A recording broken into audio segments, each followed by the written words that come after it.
오늘 우리에게 주시는 말씀 구약성경 사무엘상 11장 1절부터 8절까지 말씀을 저와 함께 읽어보시겠습니다.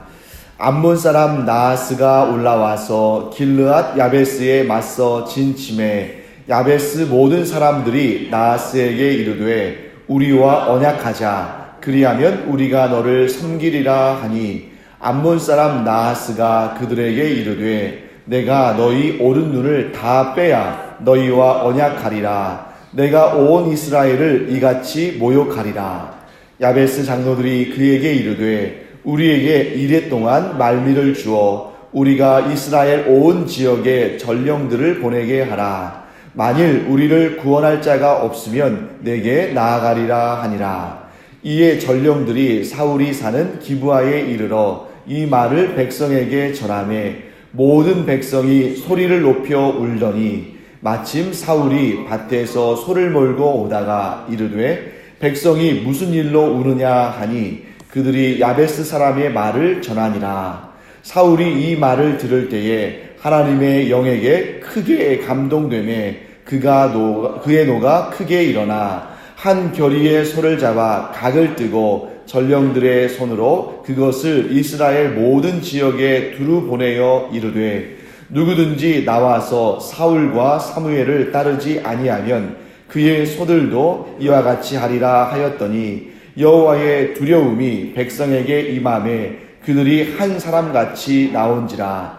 사울이 베색에서 그들의 수를 세어보니 이스라엘 자손이 30만 명이요 유다 사람이 3만 명이더라. 아멘.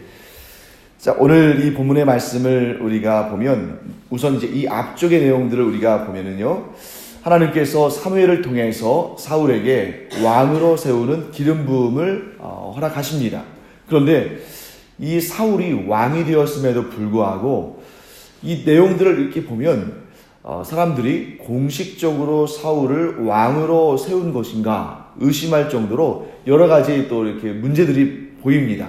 그래서 오늘 본문의 말씀만 보더라도 어떤 내용들이 있냐면, 자, 이 야베스 사람들이 암몬 사람 나하스의 위협을 받고 이제 이스라엘에서 자기들을 구원할 만한 사람이 있는지 알아보려고 전령들을 보냅니다. 그런데 4절 말씀 보시면 기브아에 이르러서 이 말을 사울에게 가서 먼저 전하는 것이 아니라 백성들에게 전해요.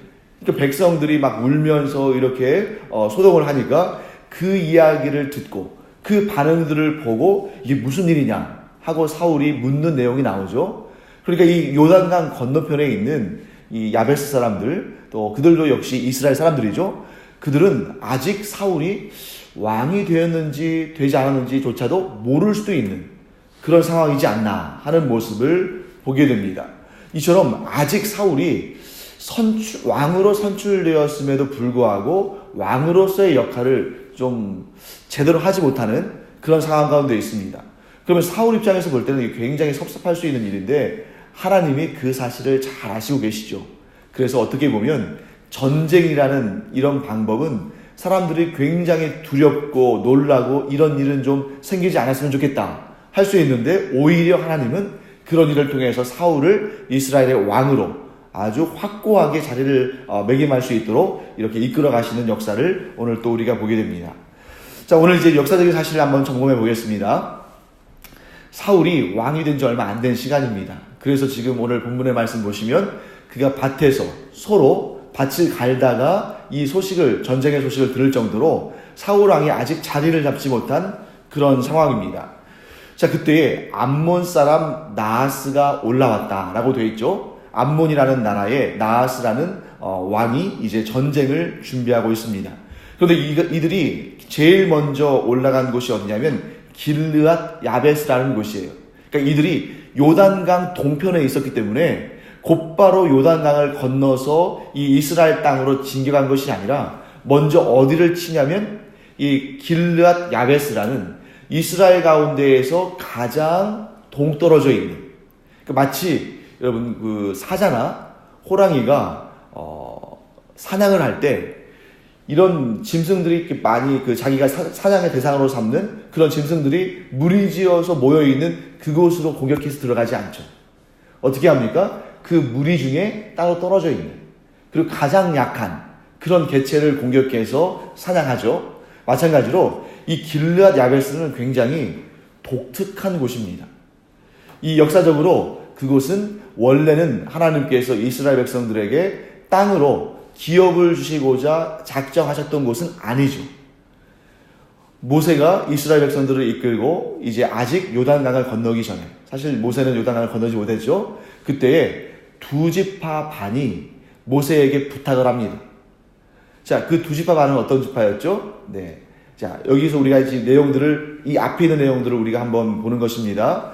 그는 루벤 지파, 또 갓 지파, 그리고 므낫세 반 지파가, 므낫세의 전체가 아니고 므낫세의 반 지파가 이 땅을 보니까 요단강을 건너서 요단강 서쪽으로 들어가야 되는데, 그 이전에 요단강 동편 땅을 보니까 이 땅이 목축을 하기에 너무 좋은 땅인 거예요.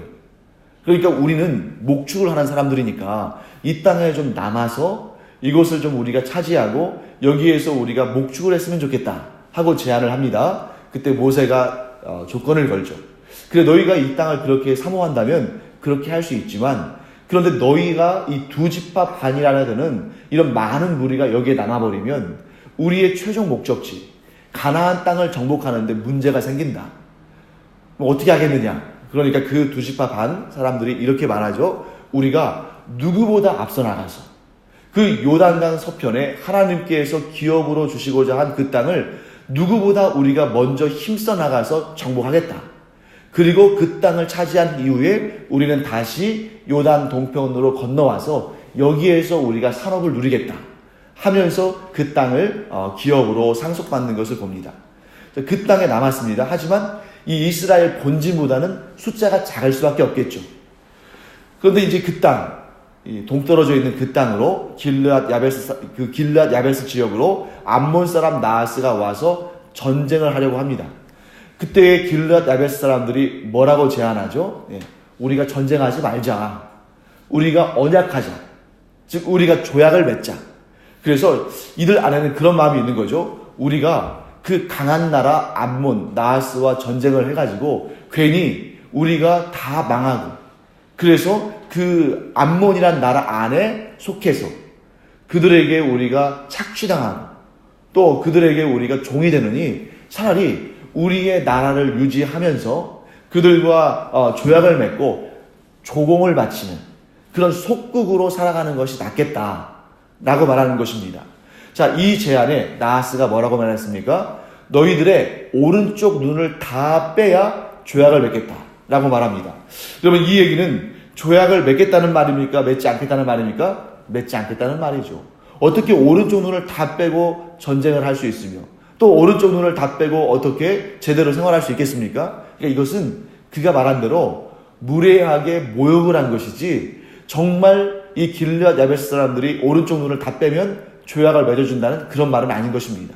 그리고 실제로 이 암몬 사람 나하스가, 이 나하스 왕이 이 길르앗 야베스 정도를 차지하고 만족할 만한 사람이 아닌 거죠. 이렇게 패역하고 이렇게 무례하고 이렇게 하나님을 경외함이 없는 사람이 이런 작은 지역 하나를 차지했다고 만족할 일은 없지 않겠습니까? 최종 목적지는 요단강을 건너서 이스라엘의 본진을 차지하겠다는 것이죠. 그의 마음속에는 이미 이런 사악하고 교만한 마음이 들어와 있는 것입니다. 어느 정도냐면요, 이 길르앗 야베스의 장로들이 뭐라고 제안하냐면, 우리에게 일주일 동안 말미를 주면 우리의 본진이 있는 이스라엘에 사람들을 보내서 우리를 구원할 자가 있는지 한번 알아보겠다. 그러니까 이 내용만 보더라도 아직 사울은 이 길르앗 야베스 사람들의 안중에도 없다는 걸 알 수 있죠. 찾아보겠다는 거예요. 그런데 거기에 대해서 사실 여러분, 이 암몬 사람 나하스가 정말 신중한 사람이고 정말 이 사람이 전략적인 사람이라면 일주일의 말미를 주겠습니까? 주지 않겠습니까? 주면 안 되죠. 주면 안 되는 겁니다. 그런데 일주일의 말미를 줍니다. 왜 그랬을까? 이 암몬 사람 이 나하스가 자신감이 있는 거예요. 어떤 자신감이요? 일주일 아니라 한 달을 기다려도 너희들 중에는 우리와 대적할 만한 구원자가 없다. 그러니까 우리는 언제든지 너희들을 무찌르고 승리할 수 있다는 그런 마음이 있었는데 이거를 좋게 포장해서 말하면 자신감이고, 하나님께서 보실 때는 이게 무엇입니까? 교만한 마음이죠. 결국 이 사람의 미래가 어떻게 될지 우리는 압니다. 왜냐하면 하나님께서 이런 교만한 자를 반드시 꺾으시니까. 교만은 패망의 선봉이다. 이게 하나님 말씀 아니겠어요? 그래서 이렇게 교만한 마음을 가지면 반드시 꺾이게 됩니다. 자, 그래서 이 소식이 이제 어디로 전파됩니까? 이스라엘의 본진 요단강의 서쪽 땅으로 갑니다. 그 중에 이제 기브아 땅에 이 전령들이 가서 이 소식을 백성들에게 전했는데 이 사람들이 어떻게 반응했죠? 울었습니다. 이 울음에는 두 가지의 의미가 있는데 먼저 첫 번째를 살펴보겠습니다. 이 울음에는 진정한 공감이 담겨 있는 거예요. 자, 왜냐하면 지금 다른 지역에서 이 길르앗 야베스가 지금 당하고 있는 이 고난에 대한, 이 두려움에 대한, 이런 문제들에 대한 소식을 어떻게 들었고 어떻게 반응했는지는 나와 있지 않습니다. 하지만 기브아에서 이 소식에 대해서 어떻게 반응했는지는 나오죠. 그들이 슬피 울었어요. 자, 왜 그러냐면 일단 첫 번째는 그들이 이 야베스 사람들이 당하고 있는 이 일에 대해서 아주 깊이 공감한 것입니다. 그러니까 다른 사람이, 우리의 이웃이, 친척이 누군가가 이렇게 고난 가운데 있고 어려움 가운데 있다고 했을 때에 아무렇지도 않게 생각하거나 심지어 어떤 이들은 그래서 즐기는 사람도 있잖아요. 그런데 이 길르앗 야베스의 이 소식을 듣고 이 기브아 사람들은 진심으로 함께 울어줬어요. 거기에는 역사적인 관계가 있기 때문입니다. 제가 잠깐 그 역사를 한번 소개해 드리겠습니다. 길르앗 야베스와 이 사울이 속한 지파인 베냐민 지파에는 아주 깊은 유대 관계가 있어요. 자, 우리 사사기를 보시면 사사기의 후반부에 정말 어떻게 이런 일이 있을 수 있을까? 정말 분노할 만한 그런 역사들이 기록되어 있습니다. 제가 지난번에도 이 역사 이야기를 들려드린 적이 있어요. 이게 뭐였냐면, 레위인이라는 사람이, 레위 지파의 어떤 사람이 자기의 첩을 데리고 이 레위 사람이면은 하나님을 섬기는 사람 아닙니까? 그런데 이 참 가증한 짓을 한 거죠. 첩을 데리고 베냐민 땅에 들어와요. 그것도 어디냐면 기브아 지역입니다. 지금 이 사울이 있는 이 지역이에요. 거기에 와가지고 하루를 묵는데 이 기브아에 있는 이 베냐민 사람들이 굉장히 악한 사람들이었어요. 죄악이 관영한 시대에 죄악이 관영한 사람들이었습니다. 그래서 그 레위인의 그 첩을 데려다가 아주 몹쓸짓을 하고 결국 그 결과 이 레위인의 첩이 죽죠. 그러니까 이 레위인이 분노해서 이 여인을, 정말 끔찍한 일입니다만, 그 시신을 12토막을 내서 각 지파별로 보냅니다. 그래서 이제 이 분노가 그 가운데 일어나서 이 이스라엘의 나머지 지파들의 연합군과 베냐민 지파가 전쟁을 하죠. 전쟁을 해가지고 얼마나 그 전쟁이 치열하고 또 얼마나 그 전쟁의 피해가 컸든지 베냐민 지파 사람들 가운데 남자 600명 정도를 제외하고는 나머지는 전부 죽어요. 남자 600명만 남을 정도라면 그 당시에 베냐민 지파가 못 되었어도 수십만 원 느끼지 않겠습니까? 그 사람들이 거의 다 죽고 남자만 600명 남을 정도면 이게 얼마나 큰 피해를 입었는지 우리가 알게 됩니다. 그리고 나서 이제 전쟁을 마무리하면서 이제 전쟁의 뒤에 정리하지 않겠어요? 모든 지파에게 다 출동 명령을 내렸고 모든 지역의 베냐민 지파와 함께 전쟁하자고 이렇게 전령을 보냈는데 나중에 이제 이 전쟁을 점검하면서 보니까 딱 한 지역에서만 군사를 파병하지 않은 것입니다. 그 딱 한 지역이 어디겠어요? 이 길르앗 야베스. 혹은 성경에는 뭐라고 되어 있냐면 야베스 길르앗이라고 되어 있습니다. 이 앞뒤가 바뀔 수 있고 또 어떤 경우에는 야베스라고만 부르기도 해요. 근데 이 지역에서 군대를 파송하지 않은 거예요. 그런데 그냥 그러니까 어차피 우리가 베냐민과의 전쟁에서 이겼으니까 놔두자 이렇게 할 수도 있는데 그렇게 하지 않았습니다. 왜냐하면 나중에 또 이스라엘 모든 지파들이 연합해서 전쟁을 해야 할 때가 올 수 있을 텐데 이것이 전례가 되면 또 우리는 바빠서, 우리는 멀어서, 우리는 미약해서 전쟁에 나가지 못한다고 이런 핑계 저런 핑계 대다 보면 결국에는 사람을 모을 수가 없는 거죠. 그러니까 이 일에 대해서 아주 강력하게 반응합니다. 그래서 이 베냐민을 쳤던 이 연합 군사가 어디를 칩니까? 길르앗 야벳을 치는 거예요. 근데 여기는 이 베냐민보다 더 극심한 피해를 당합니다. 왜냐하면 베냐민 지파는 그래도 지파 전체인데 여기는 한 지역이잖아요. 그래서 여기에는 어떤 일이 발생하냐면 여자들 처녀만 400명이 남고 나머지는 다 죽어요. 자, 묘한 공통점이 있죠. 베냐민에는 남자 600명만 남고 다 죽고, 길르앗 야베스 땅에는 처녀 400명만 남고 다 죽는 것입니다. 이 두 지역이 완전히 이제 후손을 가질 수 없을 정도로 완전히 그 지파와 그 지역이 이제 몰살되고 결국에는 아무도 남지 않을 정도로 이런 피해를 입은 거죠. 그제서야 이스라엘 사람들이 후회를 하고 반성을 합니다. 우리가 이렇게까지는 해서는 안 됐는데 우리 중에 한 지파가 없어지게 됐구나. 그러니까 어떻게 결정을 내리냐면 이제 묘하죠. 베냐민 지파에는 남자만 600명, 길르앗 야베스 땅에는 여자 처녀만 400명. 이 양쪽을 서로 결혼하게 해요. 그래서 이제 그 후손들을 남기게 합니다. 근데 문제가 발생했죠. 베냐민 지파에는 남자가 600명인데 길르앗 야베스 땅에는 처녀가 400명이니까 200명이 모자라잖아요. 어디에? 베냐민 지파의 남자 200명이 아내를 구할 수가 없는 거예요. 그러면 우리 생각에 다른 지파 사람들하고 결혼하면 되지 않겠느냐? 그럴 수 있는데 이 연합체, 베냐민 지파와 전쟁했던 이 연합체가 하나님께 전쟁에 나가기 전에 맹세를 해요. 그들이 이스라엘에 심각한 위험을 가져올 정도로 악한 일을 했기 때문에 그들에게 우리의 딸을 주지 않겠다. 그들과 혼인관계를 맺지 않겠다라고 이렇게 하나님 앞에 맹세를 해요. 그러니까 그들이 서로 결혼할 수 없겠죠. 그래서 그럼 어떻게 하면 좋으냐? 회의를 합니다. 그리고 이스라엘의 장로들이 이런 결정을 내려요. 실로라는 곳이 있는데, 여러분 실로라는 지역이 있죠? 이 지역이 굉장히 종교적인 중심지입니다.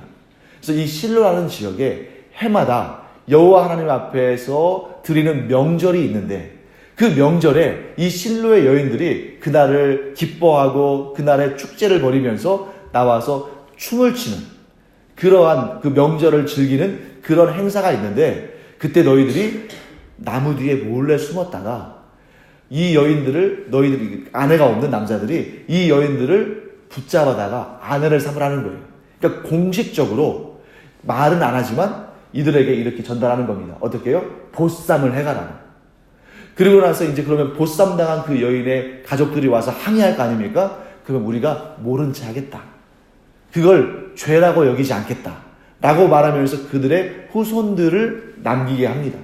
자, 그러면 여러분 이 역사 가운데 우리가 뭘 알 수 있냐면 베냐민 지파가 누구 때문에 자손을 남길 수 있었습니까? 길르앗 야베스의 딸들로 인해서. 그러니까 이들은 그들에게 은혜를 얻었어요.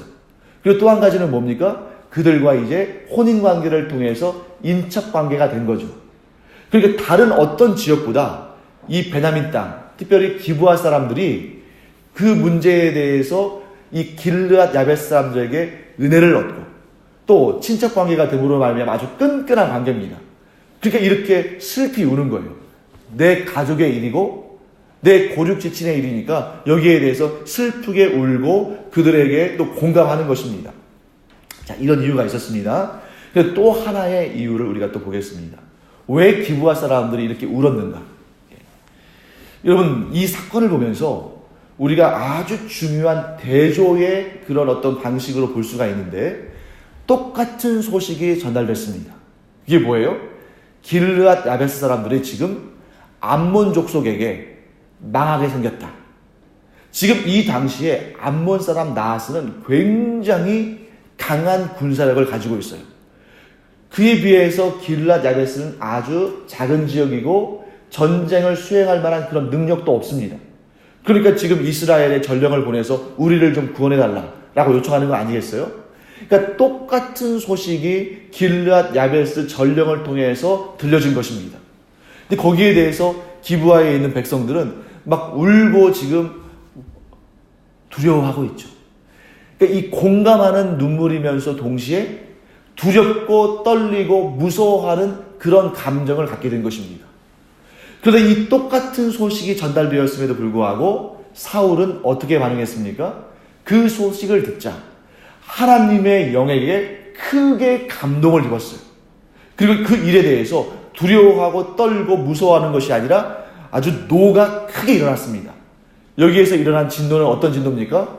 어떻게 할례받지 아니한 이방 족속, 곧 하나님을 섬기지 아니하고 우상을 섬기는 자들이 어떻게 하나님의 백성들을 대적해서 종으로 삼을 수 있겠는가?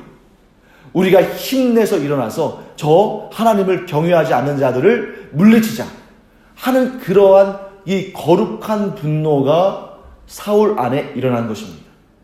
자, 여러분, 우리가 이 사실을 아주 분명히 알아야 합니다.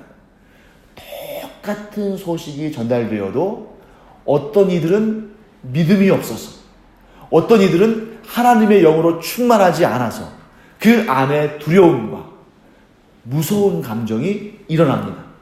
하지만 하나님께서 함께 하시는 자, 하나님의 성령으로 충만한 자들은 그 안에 어떤 감정이 일어납니까? 하나님의 영으로 충만함으로 말미암아 우리가 이 전쟁에 승리할 수 있다.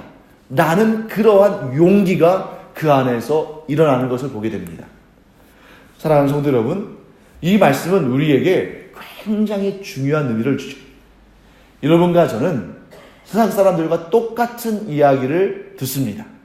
또 여러분과 저는 이렇게 이 신제주 강염교회라는 이 한 신앙의 공동체 안에서 똑같은 소식을 듣습니다. 그런데 어떤 이는 믿음이 없어서 두렵고 떨리고 손과 발에 힘이 빠집니다.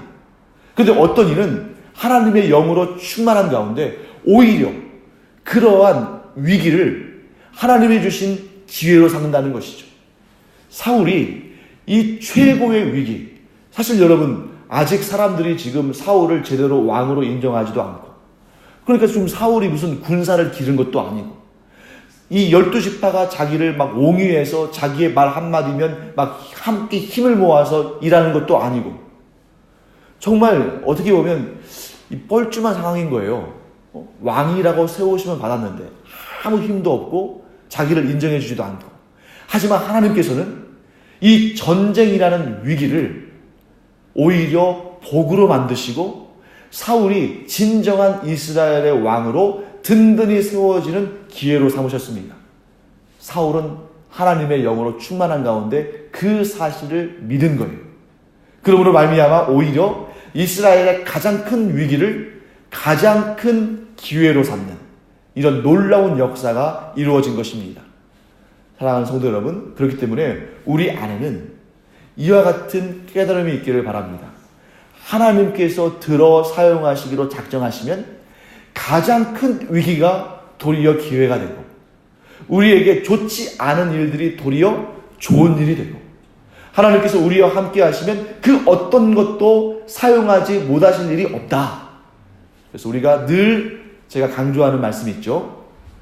하나님은 반쪽짜리 하나님이 아니시다. 그래서 우리는 어떤 생각을 주로 갖냐면 성공과 형통과 또 물질적인 충만함과 또 건강과 이 모든 좋은 것들을 통해서만 하나님께서 역사하시고 일하실 것이라고 기대하지만 하나님은 그렇게 말씀하지 않으십니다. 그것은 하나님을 반쪽짜리 하나님으로 만들어버리는 믿음 없는 생각인 것이죠. 오히려 하나님은 성공과 함께 실패를, 또 건강과 함께 연약함도, 또 물질의 풍성함과 함께 때로는 가난함도, 이 모든 것을 다 사용하셔서 하나님의 놀라우신 역사를 이루시는 줄로 믿습니다. 이것을 믿는 자는 하나님을 온전히 신뢰함으로 말미암아 승리하고, 이것을 믿지 못하는 자는 여전히 그 믿음 없음으로 인해서 여전히 두려움과 공포와 낙심 가운데 주저앉는다는 것이죠. 사랑하는 성도 여러분, 여러분이 지금 이 자리에 말씀 듣고 기도하러 오셨잖아요. 우리에게 문제가 없다면, 우리에게 연약함이 없다면, 우리에게 실패가 없다면, 우리에게 부족함이 없다면 우리가 뭐하러 기도하러 나오겠습니까?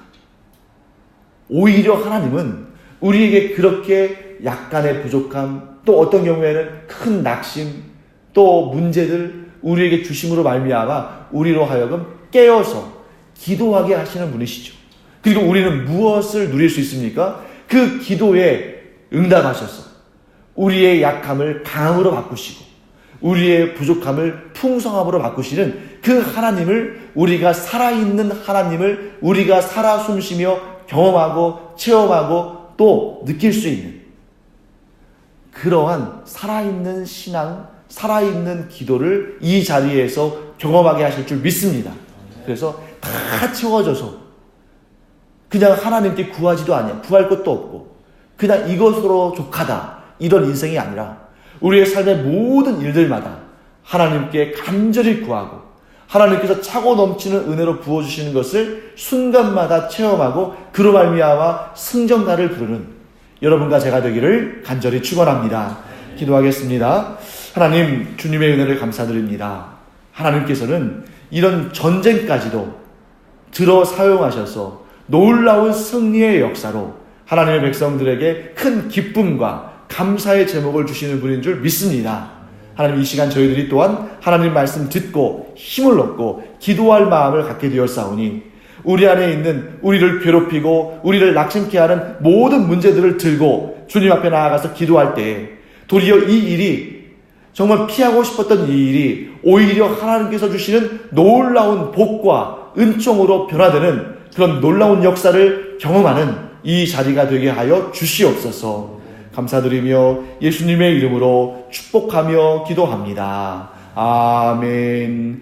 이제는 우리 주 예수 그리스도의 은혜와 하나님 아버지의 무한하신 사랑과 성령의 감동, 감화, 위로, 교통하심이 이 시간 역전의 하나님, 곧 부족하고 연약하고 두려운 것들을 기쁨과 감사와 영광의 제목으로 바꾸시는 하나님을 믿는 주님의 모든 자녀들 위해 이제로부터 영원토록 함께 있을지어다. 아멘. 이 시간 우리의 문제들을 두고 하나님 앞에 기도할 때에 놀라운 기적적인 역사, 응답의 역사가 있으시기를 축원합니다. 기도하겠습니다.